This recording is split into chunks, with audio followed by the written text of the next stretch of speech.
വൃത്തിയായിട്ട് ഞാൻ പറയാം. നക്ഷത്രം പറയുക. നക്ഷത്രം പറയുമല്ലോ, കെട്ടിത്തൂക്കുമല്ലോ ക്രിസ്മസിന്. ക്രിസ്മസിനെ കെട്ടിത്തൂക്കണം നക്ഷത്രമാണ് ഞാൻ പറഞ്ഞത്. നിന്റെ ജന്മനാള് ആ നക്ഷത്രം പറയുക. എന്റെ സ്വാമി, ഞാൻ ഭരണിയിലാണ് ജനിച്ചത്. അതിനാ ലേബർ റൂമിൽ ബെഡില്ല. അതല്ലെന്ന്, ഭരണി നക്ഷത്രത്തിലാണ് എന്റെ ജനനം. ഭരണിയിലാണ് ജനനം. അതെ അതെ. ഭരണി എന്ന് പറയുമ്പോ കഴുത്തിങ്ങനെ ഒട്ടിങ്ങനെ പള്ള ചാടിയിരിക്കും. ഷേപ്പാണ് ഞാൻ ചോദിച്ചത്. പിന്നെ ഇവനൊന്നും പറയിക്കില്ല കേട്ടോ. സ്വാമി, നിന്റെ കാര്യം വല്ലതും പറയണോ? പറ. അതെന്നെ നോക്കാൻ സമ്മതിക്ക്. ഈ ഭരണിയില് അച്ചാറിടാം, ശർക്കര ഇട്ട് വെക്കാം, അങ്ങനെ പല വാറ്റിയാടെ ഉണ്ടാക്കാം.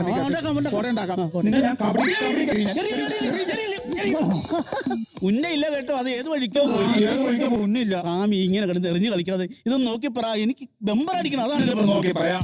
ടെൻഷൻ വേണ്ട. ടെൻഷൻ ഇല്ല. ശ്രദ്ധകാകളി വൃത്തത്തിൽ രണ്ടാം പാദത്തിൽ അന്ത്യക്ഷരമായ രണ്ടക്ഷരം കുറഞ്ഞിടിൽ അത് മഞ്ജുപിള്ളയായിടും.